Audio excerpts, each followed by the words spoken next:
Sabay-sabay nating tuklasin ang mga sikreto para mapanatiling malusog ang ating mga bato.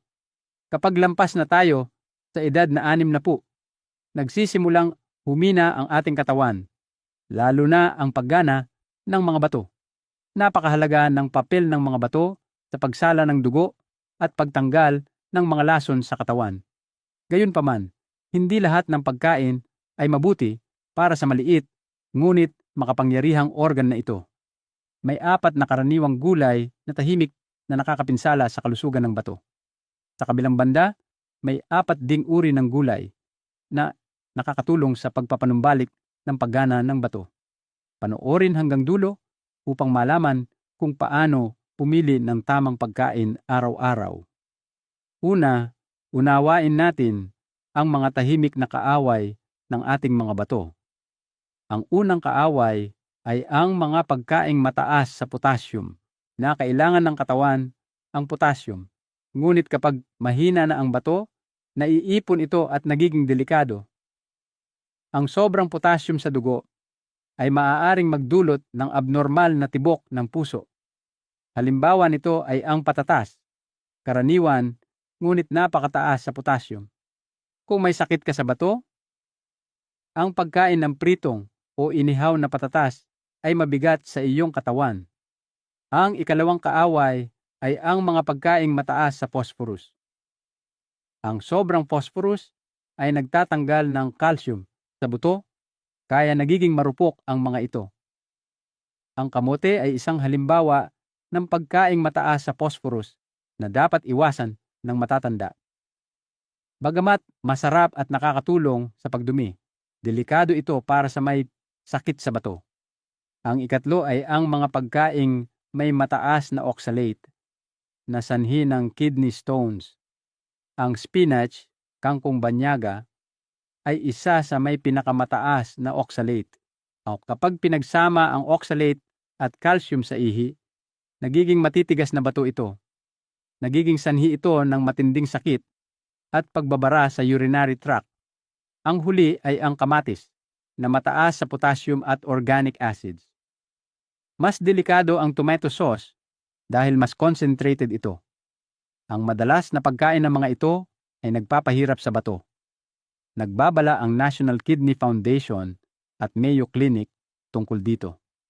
Kapag nasira ang bato, bumababa ang filtration rate at naiipon ang lason.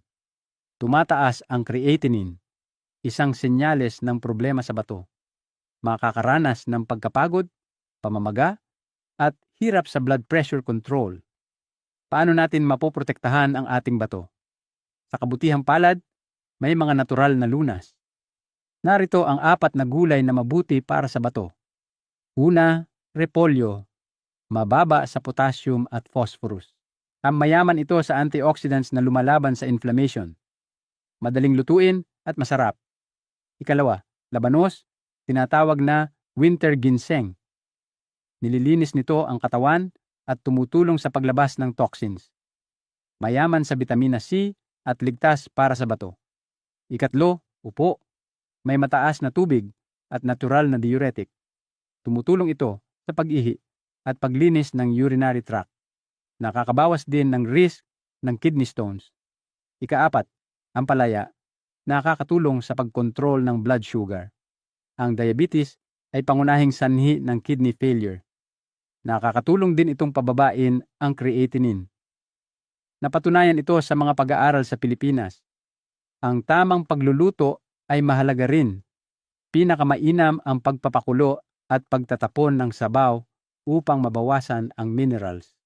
Hiwain ng maliit ang gulay bago pakuluan. Naiwasan ang sobrang asin dahil nagpapataas ito ng blood pressure. Sa halip, gumamit ng natural na pampalasa tulad ng bawang, sibuyas, at paminta. Mahalaga rin ang pag-inom ng sapat na tubig. Ngunit, kung malala ang sakit sa bato, sundin ang payo ng doktor.